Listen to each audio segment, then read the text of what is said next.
Buenas tardes. Vamos a dar comienzo a la actividad que teníamos prevista para este jueves de diciembre. Tenemos con nosotros a Carmen María Román Muñoz, que va a impartir la conferencia que versará sobre los restos óseos que hemos encontrado en las excavaciones de este año. De manera que ella se ha ocupado de hacer una primera aproximación a esos materiales y queríamos que nos lo contara en primicia. Veo a muchos de vosotros conocéis suficientemente el sitio y sabéis de lo que estoy hablando, de qué concreta localización dentro de Cástulo. Queremos que esta conferencia no es la primera que se imparte aquí en el Museo Arqueológico de Linares, pero sí queremos que tenga un formato especial, de manera que además de estar la conferenciante con nosotros, también vamos a aprovechar para grabar la conferencia y que se siga visitando a través del tiempo. De manera que eso será una forma de difusión normalizada a partir de ahora, que inauguramos con esta serie. Al jueves próximo tendremos a Eva Montes, que nos hablará del estudio de las semillas, que se ha dedicado desde que empezamos a trabajar en Cástulo a hacerlo, y nos llevará sus conclusiones. Conociendo su dedicación en los últimos tiempos, tendrán que ver forzosamente con el olivo. Y cerrará este pequeño ciclo del 2024 Bautista Ceprián, que abordará algunas de las muchísimas monedas que se han recuperado en los trabajos de excavación de estos años y que en sí mismas nos muestran cómo circuló la moneda en la antigüedad, y cada una de ellas encierra siempre una historia particular. Serán las tres primeras. Esperamos y estamos cerrando el programa de 2025, donde vendrán otras con el mismo formato que vamos a hacer en este, presencial y grabado, para que en su día también nos sirva para que se siga difundiendo. Tenemos buen éxito con la respuesta que hemos tenido hasta ahora. Recuerdo la primera conferencia que grabamos, que fue en la que estábamos invitados a pronunciar en el Museo Arqueológico Nacional, y por la pandemia finalmente no pudimos hacerlo en directo. Fue la primera que grabamos, pero después han venido otras y el formato funciona. Así que lo vamos a institucionalizar. Esa conferencia del MAN tenía ya más de 5.000 visitas, cosa que nunca nos imaginamos un auditorio real tan amplio. Así que mantendremos y esperamos contar con esa colaboración. Eso significa también que vamos a tener cosas que decir nuevas sobre Cástulo desde muy distintos campos. Nuestro equipo está obviamente centrado en el propio trabajo de campo, pero necesitamos consultar a otras muchas especialistas en distintas ramas, que son los que nos adentrarán y nos facilitarán sus conocimientos. Carmen es graduada en Historia por la Universidad de Granada, y en la Universidad de Granada también ha tenido su formación en los años sucesivos. Hasta ahora me señalaba el otro día 3 másteres, uno en Patrimonio Cultural, otro en Arqueología y Territorio y otro en Antropología Física, que es el tema que la trae aquí ahora. Me consta que ahora está contratada también por la Universidad de Granada, aunque sus raíces sean gaditanas, que siguen tirando de vez en cuando. Y al día de hoy, pues viendo los sitios que ha estudiado, pues vemos una buena representación de la Alta Andalucía, especialmente, aparte de Bailo Claudia en Cádiz, pero está presente Córdoba, está Almería, Alicante, también algunos de sus trabajos, y ahora queremos que también sea Jaén y Granada, que obviamente es el sitio que más concentra. Una variedad de sitios importantes y una variedad cronológica también muy importante de los restos que ella ha estudiado, desde la prehistoria hasta la Edad Media, y nos pareció en su momento que era la persona adecuada para afrontar una primera lectura, que es un término al que ella misma se refiere de vez en cuando, como lectores de huesos, y nos lo presente. Me consta que tiene también una dimensión pedagógica o de difusión del patrimonio bastante notable. De hecho, recuerdo el año pasado haber visitado Bailo Claudia, había una exposición también que había comisariado ella misma con la temática que estamos. ¿Está ahora en Jaén? Y que ahora está en el Museo Ibero, efectivamente, con una serie de talleres que han organizado. De manera que nos va a hablar de los muertos de Cástulo. Como título hemos sugerido los penúltimos, dando por hecho que los últimos vamos a ser nosotros. De manera que de una localización muy precisa dentro de Cástulo, y me pedía también que le diera unos datos básicos para que ustedes se orientaran. Estamos en el área central de Cástulo. Hemos estado documentando en las excavaciones de 2023 y en este año una sola manzana, ni siquiera la hemos completado por entero, pero sí un cuadrante significativo de esa manzana. Son construcciones que se levantan en un momento mediado o avanzado del siglo IV y que están vigentes en ese ámbito hasta finales del siglo V. Primero nos está describiendo el centro monumental de la ciudad en época altoimperial. La ruina de eso, el vacío que originó la ruina de ese edificio tan singular del primer imperio, sería ocupado a partir del siglo IV por el establecimiento de una comunidad judía, que era la que queríamos investigar ahora con más detenimiento y detalle.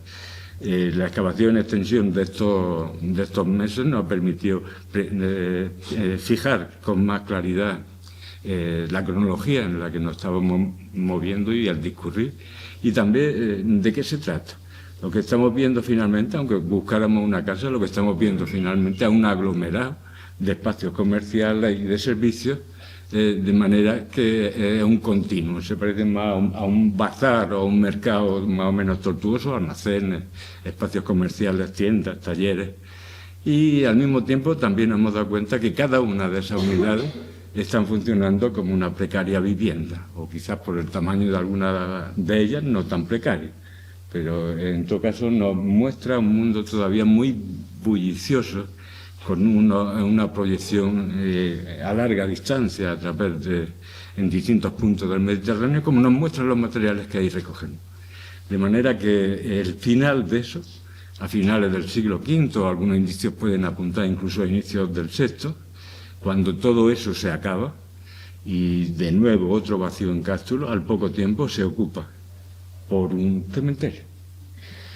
Por ahora los restos son muy limitados, pero todos sabemos que los muertos son muy miedosos y nunca quieren estar solos, ¿no? De manera que es razonable esperar que después de los primeros aparezcan otros cuando se han buscado en el sitio adecuado.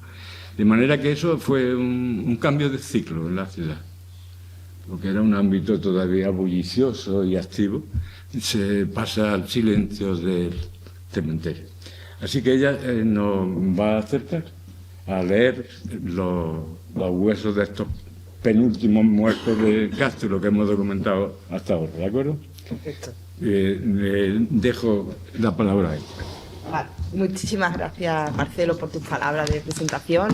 Muchísimas gracias al público asistente por venir en una tarde de puente aquí a escucharnos y a ver esta presentación tan interesante, que bueno, que aunque son pocos restos los que he estudiado, sí que nos arrojan una información curiosa. Pero yo antes de comenzar quisiera hablar de qué es la antropología física y para qué sirven los contextos arqueológicos, ¿no? Cuando a mí me preguntan, eres antropóloga física, eres como la de Bons, o eres del CSI, y yo digo, ojalá, primero para tener los recursos que tienen ellos, y segundo porque no es verdad, no, o sea, la ciencia ficción no se lleva a cabo como se lleva la ciencia real, ¿no?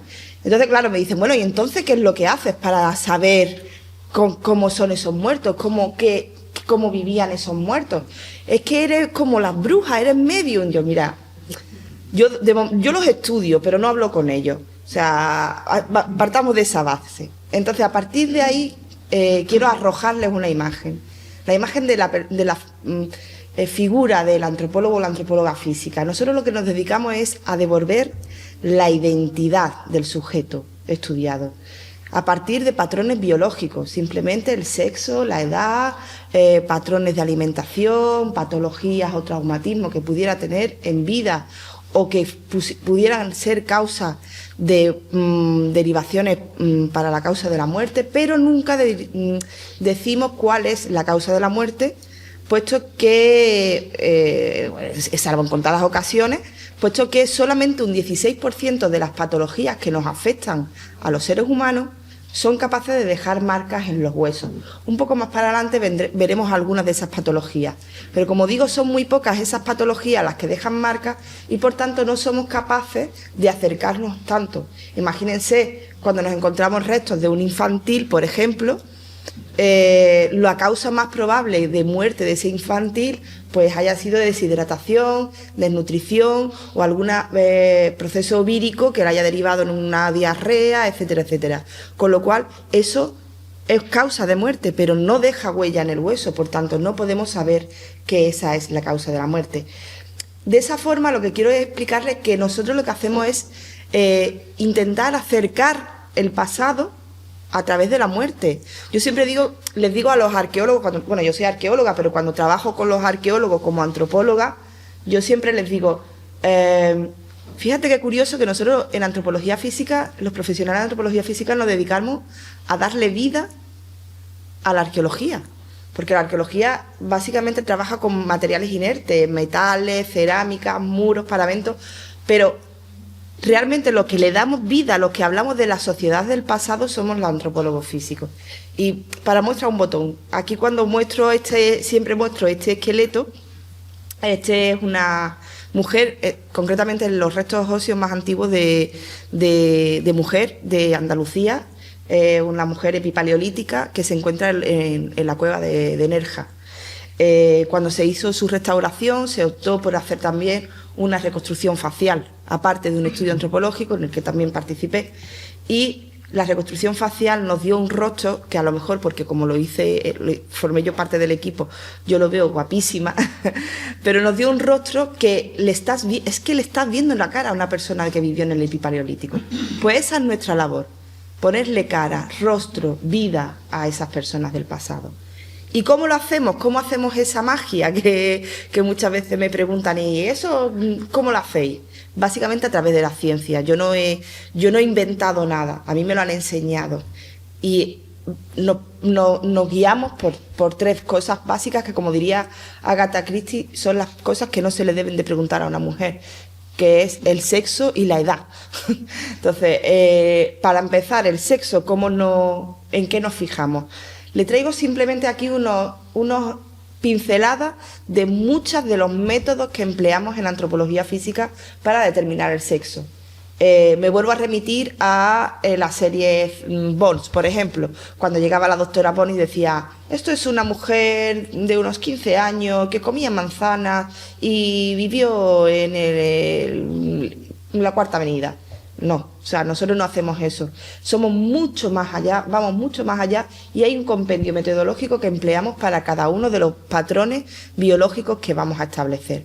Pero aquí simplemente les traigo los más sencillos, los más fáciles de observar y que además después podremos observar también con restos reales lo que les estoy comentando.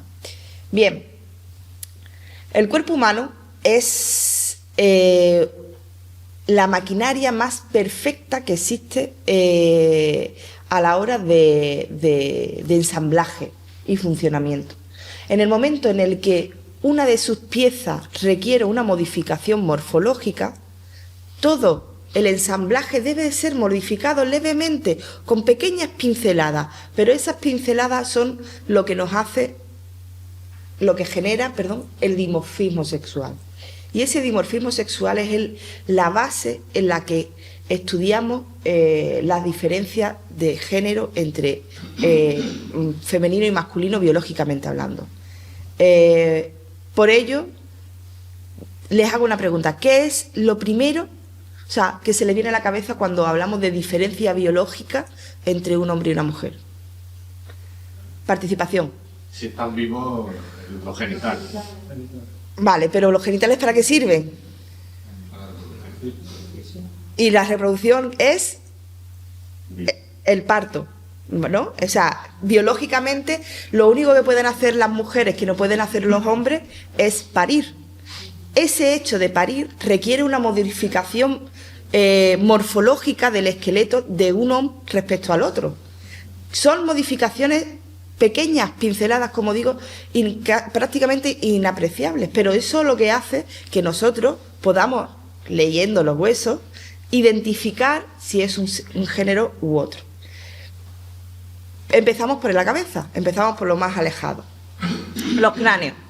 El cráneo femenino tiene una frente muy huidiza, muy pequeñita y muy lisa. En cambio, la del hombre normalmente es mucho más robusta y mucho más, más cortita y más rugosa, sobre todo en las zonas del arco supraorbital, ¿vale?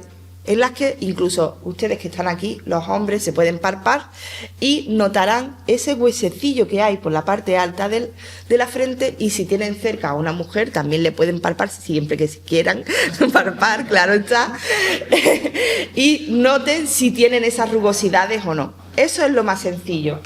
Para eso me he traído aquí también a estos cráneos.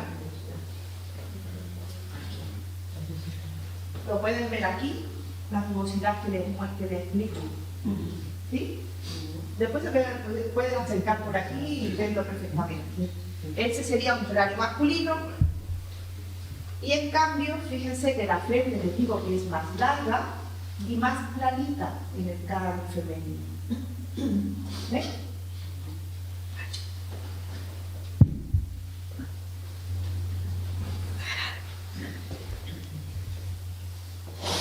Aquí lo pueden observar de perfil, que esta es una frente muy cortita, muy rugosa, y esta es más larga y más fina. Aquí también tenemos otro punto en los que nos fijamos los antropólogos y las antropólogas, y es este hueso de aquí. Es el hueso mastoide. Es el hueso que sujeta la musculación de la mandíbula. Claro, si sujeta la musculación de la mandíbula, eso quiere decir que también la mandíbula va a ser diferente. Por tanto, eso es otro de los puntos en los que nos fijamos. La mandíbula. La mandíbula masculina y el mastoide, por tanto masculino, es más grande y en forma de U en los hombres, y en el caso femenino tiende a ser picudo y en forma de V, porque la mandíbula femenina es más glácil, más fina. Bueno, perdón. Les dejo con esta imagen porque posteriormente, cuando hablemos de los restos óseos de Cástulo, uno de los puntos en los que nos fijaremos será esto de aquí, ¿vale? La mandíbula, como digo, la del hombre, mucho más robusta, con un mentón más pronunciado, más alargada la zona de los dientes. Tiene aquí siempre un pequeño piquito, una rebabilla, y en cambio la de la mujer es más glácil, con ángulos más suaves y a modo de peso es más fina. Por último, el último punto en el que nos fijamos, en el que hemos estado hablando, la pelvis. La pelvis femenina es obviamente diferente a la masculina, básicamente porque por aquí tiene que caber un bebé. O sea, el canal del parto tiene que ser mucho más fino y no solamente fino en espacio, sino fino en los huesos. Los huesos tienen que ser mucho más delgados, mucho más gláciles, para que el proceso de la dilatación tenga movilidad y pueda abrir la angulosidad de la cadera y por tanto de las piernas para poder hacer el expulsivo. En cambio, las palas, por ejemplo, de los hombres son más cortas, más estrechas. Fíjense que el ángulo que hay aquí es mucho más corto que el que hay aquí, y la de las mujeres son más cortitas y la de los hombres son más larguitas. Y por último, esta zona de aquí en los hombres son en forma de V y en las mujeres en forma de U, ¿vale? Aquí también tienen unas pelvis que pueden ver.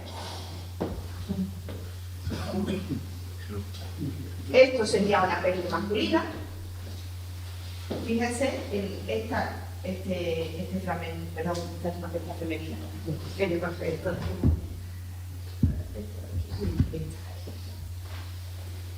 la anchura esta de aquí, imagínense si esto fuera con esta anchura, en el momento del parto, en los tendones que se agarran aquí, si con esta anchura no podría mover, no podría hacer ángulo, porque sería un proceso muy duro. En cambio, si con esta anchura de aquí, que es mucho más fino, fíjense, ¿vale? O sea, esto hace que el tendón tenga mucho más fácil tirar del músculo para poder abrir la cadera y hacer el expulsivo en el momento del parto.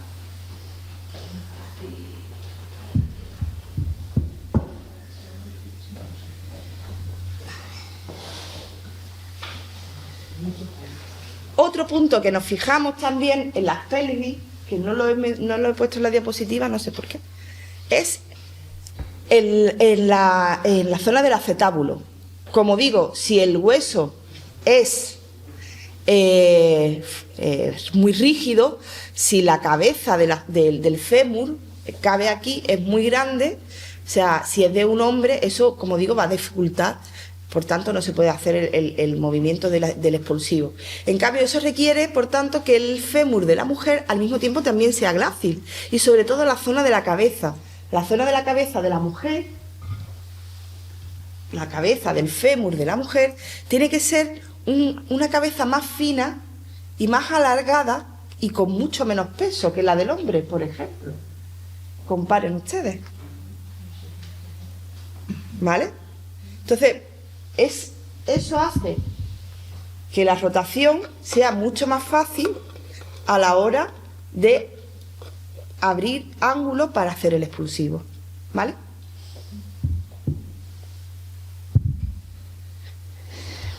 Bien, ese sería el punto en cuanto al sexo. Como digo, hay muchos más.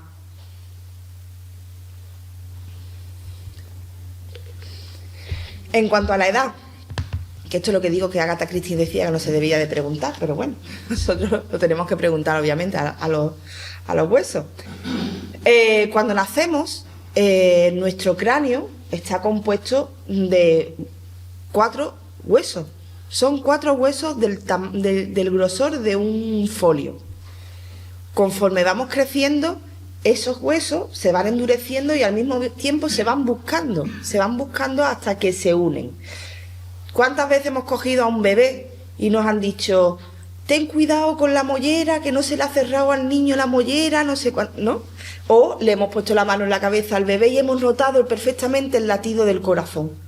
Por eso, porque todavía esos huesos no están formados. Afortunadamente, porque si llegan a estar formados cuando se tienen que nacer, eso no sale por ahí. Entonces, por eso esa flexibilidad del hueso. Y va creciendo, se va terminando de formar tanto lo que es la zona del cráneo como la zona de la cara, ¿vale?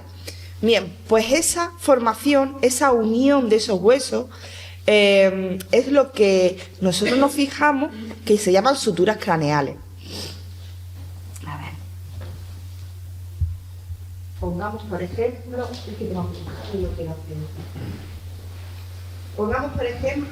este cráneo de aquí. Este cráneo de aquí pertenecería a una persona joven, puesto que sus líneas de fusión aún están en proceso de fusionar, ¿lo ven? Tanto en la zona occipital como en la zona frontal, ¿vale? Y en los temporales igual. En cambio, conforme nos vamos haciendo mayor, esas líneas se van cerrando hasta tal punto que cuando se llega a la edad senil o edad más mayor, esas líneas prácticamente han desaparecido. Podríamos ver ejemplo aquí. ¿Ven? Que han prácticamente desaparecido. ¿Lo ven por aquí? Una comparación para que la veamos.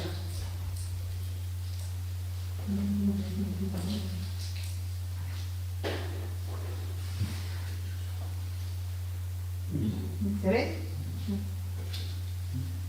Pues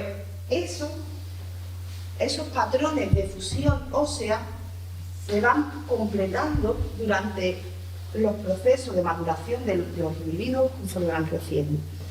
Y nos vamos guiando de eso para establecer unos márgenes de edad. Esta ha sido una de las metodologías que hemos empleado para establecer la edad del sujeto estudiado, de uno de los sujetos estudiados. El método más fiable para establecer, curiosamente, para establecer la edad de los sujetos es un método que se lleva empleando desde 1914. El método lo descubrió Todd y es de la sínfisis púbica, que sería esta zona de aquí de los huesos, que como ven precisamente esta está deteriorada y por tanto no nos pueden servir.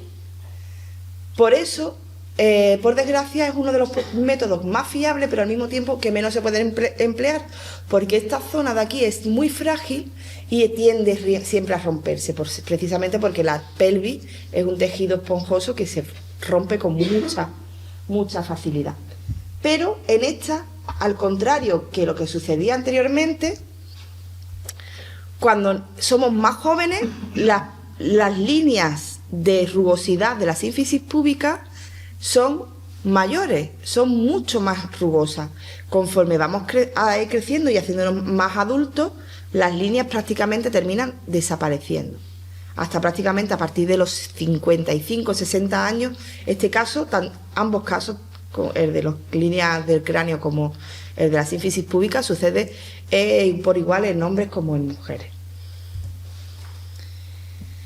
También nos fijamos en patologías que le hayan podido generar a lo largo de la vida y que le hayan podido ocasionar algún tipo de causa o de proceso de pérdida de calidad de vida, incluso la propia calidad de vida del sujeto.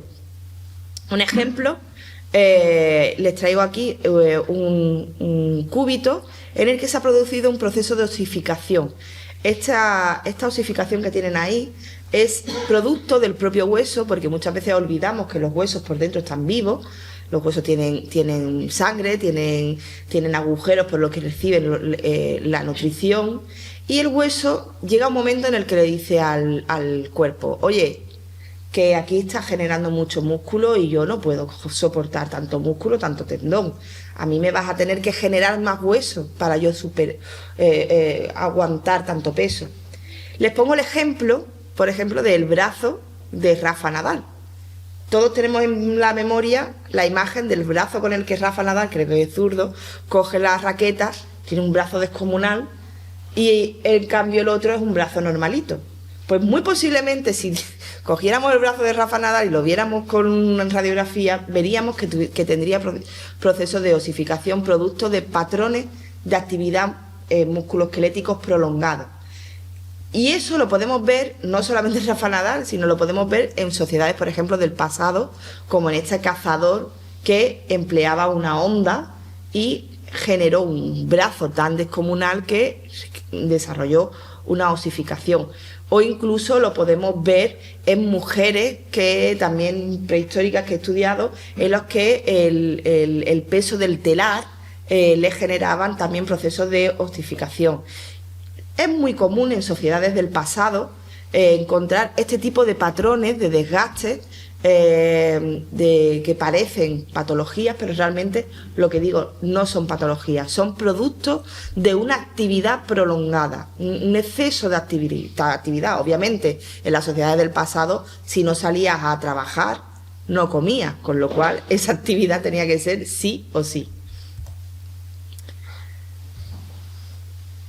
Bien, como les digo, como les he dicho antes, solamente un 16% de patologías que nos afectan al esqueleto, que nos dejan evidencia al esqueleto. Pero cuando dejan esa evidencia, las dejan muy marcadas. Pueden ser un cáncer de huesos, puede ser un cáncer de otro tipo, pero que se ha quedado arraigado al hueso. Puede ser una tuberculosis, como le traigo aquí, una costilla afectada por tuberculosis, procesos degenerativos con hernias discales, como pueden ser esta vértebra de aquí, luego pueden pasar a verla si quieren. O esto ya son patologías más difíciles de encontrar, pero que las he traído para que vean tanto las más comunes, como son las que hemos traído aquí, como las más difíciles de ver. Por eso, precisamente porque no todo el mundo puede ver un sífilis, una persona con sífilis, que sería el caso este de aquí, una sífilis en grado 4, que ya produce obviamente la muerte, y una persona con lepra, en el cual ya podemos ver incluso como la lepra ha comido toda la zona del cartílago de la nariz, de la frente, prácticamente de la cuenca de los ojos, de los maxilares, etcétera, etcétera. Entonces esta persona ya obviamente estaba en fase terminal de la lepra. Y por último también podemos saber, hablando de esa calidad de vida, qué comían las personas del pasado. Hacer estudios de paleodieta es algo que es muy común a día de hoy, es una de las ramas disciplinares de la antropología física que más a la vanguardia está. Se están haciendo muchos estudios de isótopos a través de los isótopos. Esa frase tan mítica de somos lo que comemos es verdad, o sea, realmente es así. En el hueso se nos queda toda la información de la comida que hemos comido, sobre todo en las sociedades pasadas, en las actuales, tan, digámoslo entre comillas, contaminadas con hormonas, con productos químicos, etcétera. No sabemos todavía cómo generarán o quedarán esas marcas los isótopos estables. Pero sí que en las sociedades pasadas, que son tan limpias, entre comillas, en ese tipo de cuestiones, podemos establecer incluso patrones de movilidad a partir del hidrógeno. Piensen que, por ejemplo, el hidrógeno que hay en el oxígeno o el hidrógeno que hay en el agua, por ejemplo, de aquí de Linares, es totalmente diferente, minerales y demás, a la composición isotópica del isótopo del agua de Cádiz. Por tanto, si yo hago un estudio de isótopo y encuentro ese isótopo de hidrógeno diferente aquí en Linares, puedo buscar en qué zona de la península ibérica se encontraba ese isótopo y, a través de estudios que hay ya realizados, y poder determinar a qué región pertenecía ese individuo y de qué zona venía, ¿no? Por eso digo de esos patrones de movilidad. También de la dieta, si consumían más cereales, si consumían más carne. Pero no solamente eso, no nos quedemos solamente con la imagen de la dieta, podemos ir más allá. Por esa interpretación de la dieta nos lleva al comercio, porque pensemos también igualmente aquí en Linares, pongamos el caso de que encontramos que están comiendo, yo qué sé, ñu. No creo yo que en Linares en el siglo VII haya ñu, pero sería interesante porque nos está hablando que esa persona que ha ingerido ñu tiene poder adquisitivo suficiente como para comprar esa carne que viene de otro sitio y sobre todo que es una carne exótica, ¿no? O sea, es tan rica la información que nos está dando y lo mejor de todo es que solamente se requiere muy poca cantidad de hueso para realizar estos estudios. Por tanto, es una vanguardia y una línea de investigación maravillosa que la ciencia nos está ofreciendo para conocer más sobre las sociedades del pasado. Bien, y ya por último, ya que les he explicado un poco cómo lo hacemos, ¿no?, les hablo del estudio antropológico que he realizado a los penúltimos, yo puse último, pero realmente Marcelo lleva razón, los penúltimos habitantes de Cástulo. Como pueden ver en la imagen, bueno, este es el enterramiento que más información a nivel antropológico nos ha dado y ahora lo entenderán.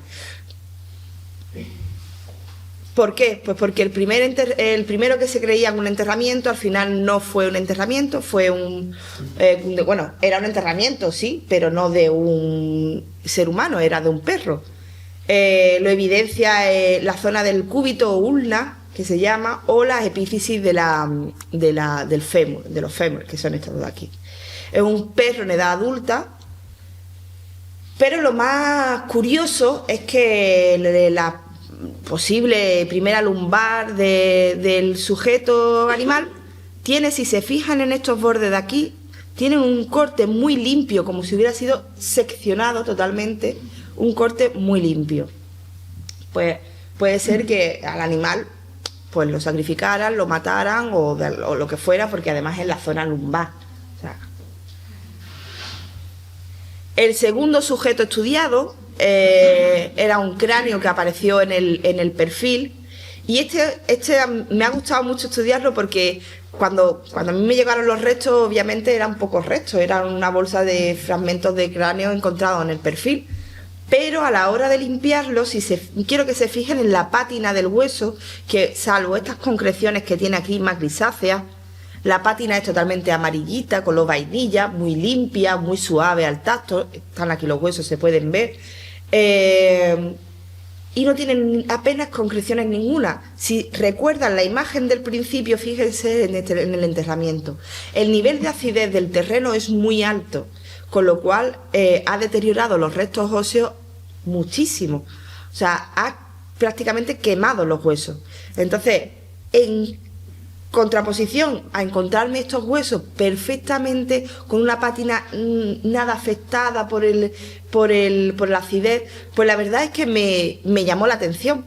Pero es que además de eso, sigo limpiando los restos que venían pegotoncillos de tierra adheridos, y encuentro esto que tienen aquí, que son placas de plomo.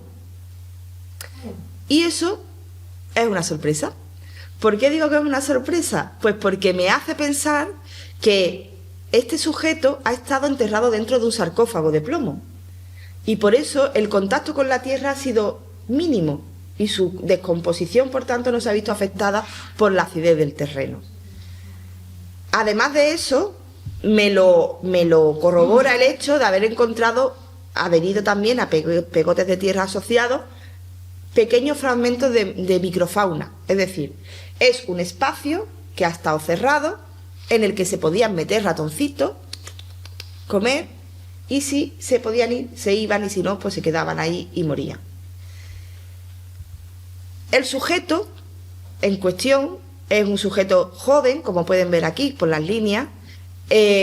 No se conservan todas las líneas, pero haciendo el estudio que hemos visto antes de las suturas craneales, podemos establecer que posiblemente se trate de un sujeto entre los 20 y los 25 años de edad, de sexo indeterminado, porque como digo, no soy medium, pero ya tenemos una bastante información. Es decir, tenemos un sujeto adulto de 20 a 25 años que ha sido enterrado en sarcófago de plomo. Pero es que además, esas maravillas de pegotes que venían en esa pequeña bolsita de fragmentos de cráneo nos ha dado un pequeño fragmento de cuerpo vertebral infantil. Puede ser que formara parte del mismo enterramiento, o puede ser que por procesos de movilidad de la tierra, de alteración del terreno, lo que sea, hayan terminado en el mismo contexto. Pero la cosa es que en el mismo espacio de ocupación de unidad estratigráfica encontramos plomo, cráneo, microfauna y huesos infantiles. Nos está hablando de un enterramiento de sarcófago y posiblemente de un enterramiento o de varios enterramientos, y ya, pues como decía Marcelo, puede ser una posible necrópolis. Bien, y por último, el enterramiento que ya sí propiamente es un enterramiento. Como digo, la imagen habla por sí sola, los huesos estaban muy deteriorados, pero afectados por la acidez del terreno, hasta tal punto que lo que es la extremidad izquierda está totalmente perdida, no se ha podido restaurar apenas nada, salvo lo que es el peroné, que sí se pudo recuperar un poco. Las costillas, las vértebras, salvo en algunas ocasiones, muy pocas vértebras se han podido salvar, costillas casi ninguna, pero las clavículas sí. Y esta, digamos, ha sido la recomposición que se ha podido hacer de todas las piezas que más o menos se han podido pegar, ¿vale? Se han podido restaurar. Los húmeros, que estaban también fragmentados. ¿Y qué vimos? Pues vimos que esa glacialidad de la que me hablaba Marcelo cuando me llamó, me dijo, creemos que tenemos una mujer. Efectivamente era una mujer por un pincho, ¿no?, que apareció también en el pelo, ¿no?, en la zona de aquí. Era una mujer, pero no es que los huesos además estuvieran muy fragmentados, es que todavía estaban en proceso de fusión, porque se trataba de un sujeto subadulto, un adolescente, de entre 16 y 19 años, pero yo me quedaría más para los 15, 16 que para adelante. Claro, la patología, o sea, perdón, las líneas de sutura, el esquema, o sea, lo diré, el intervalo en el que se mueve en el método de las líneas de sutura me dice 16-19, pero yo afino más por lo que he visto y que ahora voy a compartir con ustedes sobre los 15-16 que más hacia adelante, ¿vale? Y que presentaba algunas patologías. No se han podido apreciar muchas más porque, entre otras cosas, también estamos hablando de un sujeto subadulto en el cual normalmente no se desarrollan esas patologías de artrosis, artritis, marcadores de actividad musculoesqueléticos que hemos visto antes, etcétera, etcétera, precisamente por su juventud. Bien, para establecer el sexo, pues la pelvis me está hablando de una pelvis femenina clarísimamente. Una vez restaurada, como se puede ver aquí, es una pelvis totalmente femenina, con una morfología en U bastante clara, una mandíbula con, como digo, con ángulos rectos, como hemos visto antes, una zona de frente sin rugosidades aparentes, esta es la zona del arranque de la zona del arco supraorbital.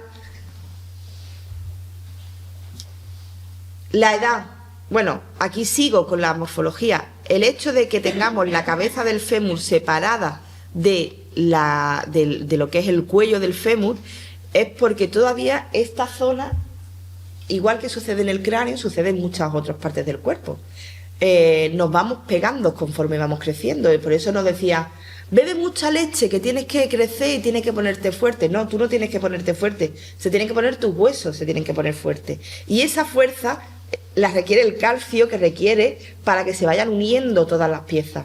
Nuestro cuerpo termina de estar completamente fusionado entre los 19 y los 25 años de edad. Más pronto en las mujeres que en los hombres. Entonces, el hecho de que en este sujeto todavía se encuentre la cabeza del fémur despegada del trocante, me está diciendo que se trata de un sujeto, por eso digo, de entre 15 y 16, o sea, un sujeto bastante joven. Otro punto que me lo está indicando es que las raíces de los molares todavía no están terminadas, no ha terminado de echar las raíces. Y además de eso, incluso todavía no le ha erupcionado el tercer molar o la muela de juicio, que a algunos no, a mí en mi caso, por ejemplo, la eché a los 30 y tantos. O sea, es una persona bastante joven. Como punto destacado, no es una patología, pero sí es un rasgo epigenético que en otros casos nos ha servido, por ejemplo, en un estudio que realicé para la necrópolis, una necrópolis familiar. Se tenía la teoría de que era una necrópolis familiar en la ciudad de Medina Elvira, en Granada. Pudimos determinar que a partir de un rasgo epigenético, un rasgo que se transmite entre los miembros de la misma rama familiar, efectivamente esa necrópolis sí era de una familia. Y no hizo faltar ni muestras de ADN ni nada, simplemente con el estudio antropológico. Pues bien, este rasgo es una apertura o una oquedad en la fosa oleocraniana, es un rasgo epigenético. Entonces, si encontramos otro sujeto próximo que tenga esa malformación, no es una malformación, es un rasgo epigenético, puede ser que pudiera ser familiar. Nos puede servir de indicador o de horizonte hacia el que trabajar en futuros estudios. Lo que les decía del mastoide, fíjense que pequeñito es el mastoide, ¿vale? Del hueso del sujeto. Este es el hueso, esta es la zona del oído, el mastoide queda aquí detrás, ¿vale? Pero a mí lo que me llamó la atención es que el mastoide de la otra parte presentaba una morfología diferente. Si se fijan, esta es recta, y aunque en la imagen no se puede ver, tiene mucha porosidad. Y si se fijan, la diferencia de la oquedad del agujero del oído son aparentemente también diferente. Aquí me está hablando de que esta señora tuvo un proceso infeccioso prolongado en el oído que se le extendió por toda la zona del mastoide. Entonces, no voy a decir que es una causa de muerte, obviamente, pero imagínense cuando tenemos una otitis, nos duele ya, nos queremos echar a morir, pues imagínense cuando esto es tan acusado que deja afección hasta el propio hueso. O sea, es una patología muy acusada. Otros rasgos patológicos que presenta también, quizá a lo mejor derivada de esa propia otitis, o posiblemente porque el triángulo de la nariz, oído y boca es un triángulo que está totalmente conectado, son infecciones bucodentales.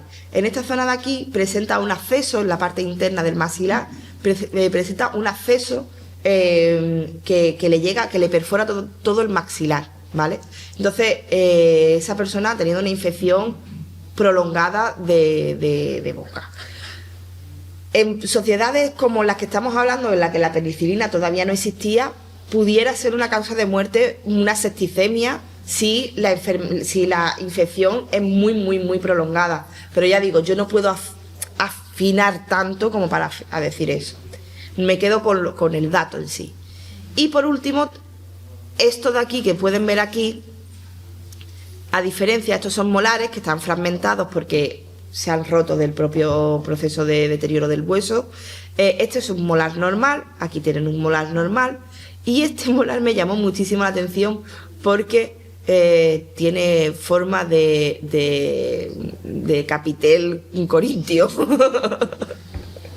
Tiene forma, sí, si lo ven, es como si se hubiera derretido el hueso, el diente. Después de haberlo consultado con dos dentistas, con la mía particular y con otro dentista amigo, ambos me dicen lo mismo.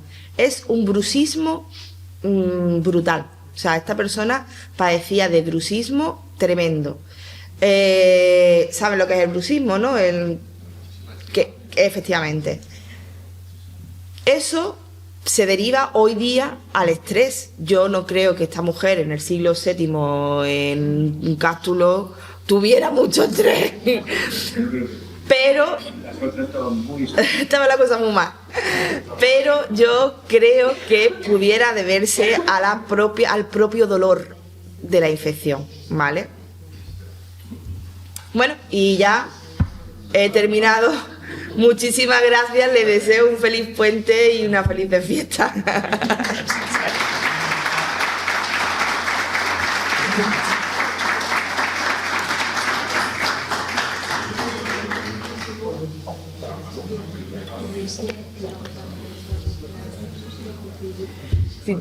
Sí, pues te pueden preguntar, ¿no? Claro.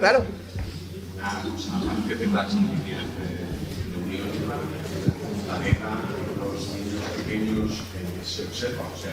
Claro, sí. No, pero no es una zona de hueso blanda que es, sino que es un agujero real. Claro, es un agujero en forma de. Es un agujero en forma de prácticamente romboide. Entonces, claro, eso conforme se va cerrando.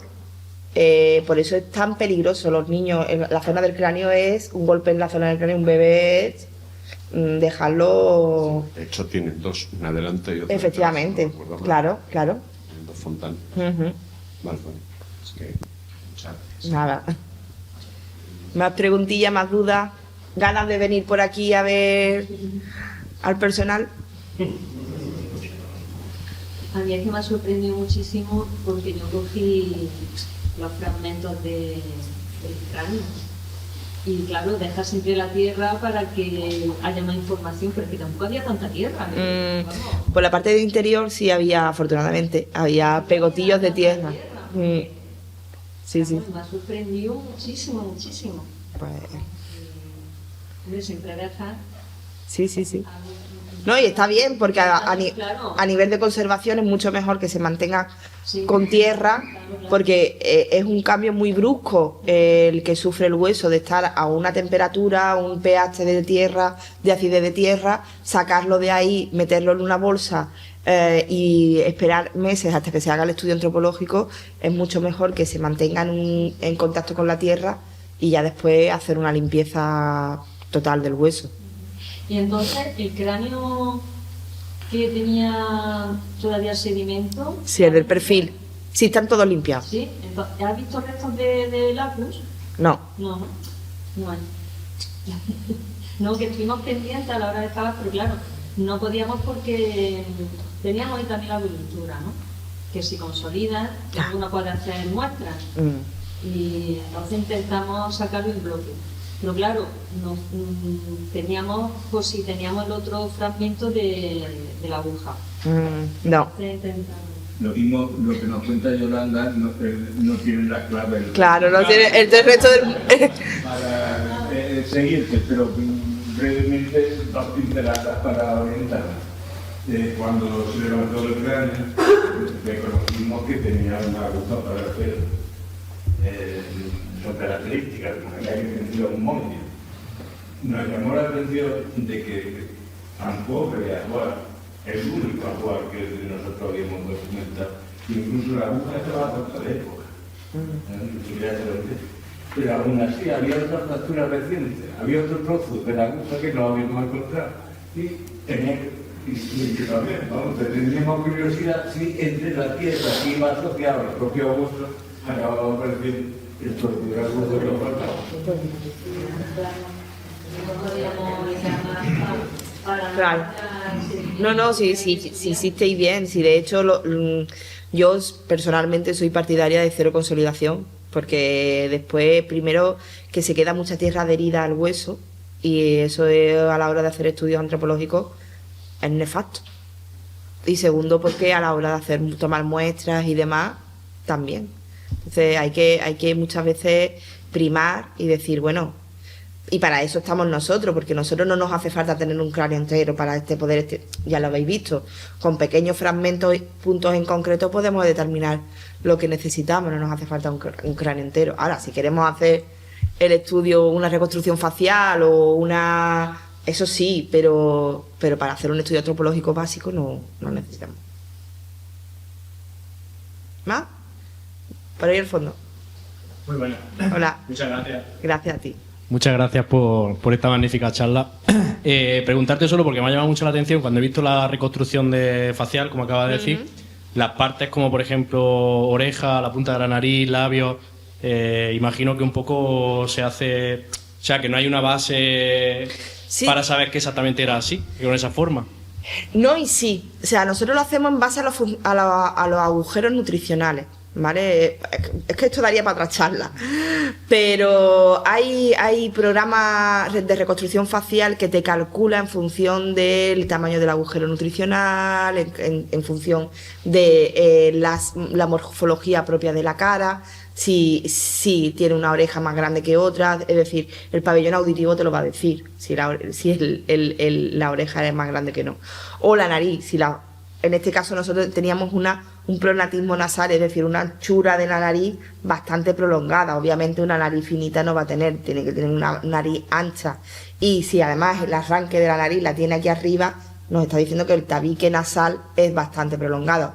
Ahora, que el tabique sea curvo o recto, ya es un poco en libertad, pero más o menos le das unas características muy, muy, muy similares de lo que posiblemente fuera ese rostro. Sí, claro. Es que me ha surgido ahora. En el caso de sociedades tipo la arcaica, que se incluye un esclavismo y un trabajo infantil desde muy pequeño, ¿cómo, no sé si influye el trabajo físico de los niños? Hace obviamente crecer los huesos y los músculos más deprisa. ¿Eso influye? La pregunta es esa, que si ese crecimiento o ese fortalecimiento incide después a la hora de determinar la posible edad. O sea, no influye. Bueno, o por lo menos en los casos que yo he visto no. Les pongo un ejemplo, por desgracia. Piensen, vénganse a la imagen los típicos niños que se encuentran en las favelas o en los vertederos buscando tal. Esos niños muchas veces el reportero le dice, ¿qué edad tiene? Y te dice, cuando saben la edad que tienen, te dicen 13 años. Y son niños que parecen 7. ¿Por qué? Porque precisamente, aunque tengan mucho desgaste físico, no tienen buena nutrición. Y eso produce un retroceso en el crecimiento. No, o sea, los huesos, de hecho, un ejemplo. Esto es una de las patologías que sí nos dejan marcas en los huesos. Esto que tenemos aquí se llama criba orbital, ¿vale? Es una patología que se desarrolla por procesos desnutricionales, ¿vale? Hay casos en los que se produce esta patología en vez de en la cuenca de los ojos, se produce en la cabeza de los fémures de los niños. Se da aproximadamente hasta los 12 años. ¿Por qué se ha hecho? Pues porque hay un proceso de desnutrición, en el proceso de crecimiento, ¿vale? Como por ejemplo en la criba femoral puede ser, muchas veces pensamos que encontramos un niño desnutrido y decimos, pobrecito, es que no comía. Los celíacos han existido toda la vida, ¿vale? A lo mejor es que no toleraba la comida que estaba comiendo y por eso se murió, porque no podía, su organismo no toleraba esa comida. Entonces, ese proceso de desnutrición de su cuerpo, el cuerpo cuando está creciendo dice, oye, que yo necesito crecer, ¿y de dónde tiro? Pues de donde sea. En este caso, la parte de aquí no requiere que haya una continuidad en el hueso, entonces se llevan los nutrientes de crecimiento de esta parte de aquí a otras zonas que sí lo requieren. ¿Vale?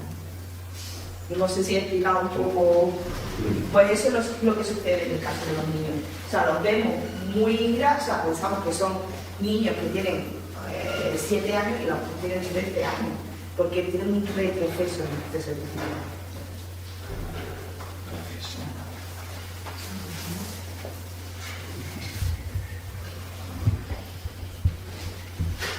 Bien, si no hay más intervenciones, yo le agradecer a Carmen su presentación y que le haya dedicado su tiempo y su experiencia en conocer algo más de los huesos de Carmen. Hemos perdido un bebé y me anotó pero al mismo tiempo ya sabemos que hubo también otro individuo infantil, así que estamos como al principio, ¿vale? Una mujer indefinido, yo pensaba que iba a haber más criterios para el cráneo identificar los nombres, pero no tiene por qué. Y otro individuo infantil acompañándolo. Y estoy con Carmen, efectivamente eso no devuelve la imagen de un sarcófago que se ha abierto para introducir un nuevo cuerpo cuando ha sido necesario. Y luego, ya desde el punto de vista del concepto arqueológico, pues sí, tenemos 3 individuos en un estrato que han sido profundamente alterados y erosionados por el trabajo del laborero del campo durante años, estaban inmediatamente bajo nuestra superficie, de manera que si tenemos 3 individuos, muchos otros no habrán dejado ni siquiera huella, y lo mismo no estamos tampoco en el lugar central. La diferencia entre ellos son notables. Por el simple hecho de utilizar un sarcófago de plomo frente a una triste tumba hecha resuelta con tejas, como tenemos reconstruida también en la vecina, no indica todo el mundo. De alguien que el único ajuar que lo acompañó fue que se usa para espejo partido, de alguien que al menos tiene otros recursos en esa familia. Pues gracias a ustedes por su asistencia, por su dedicación.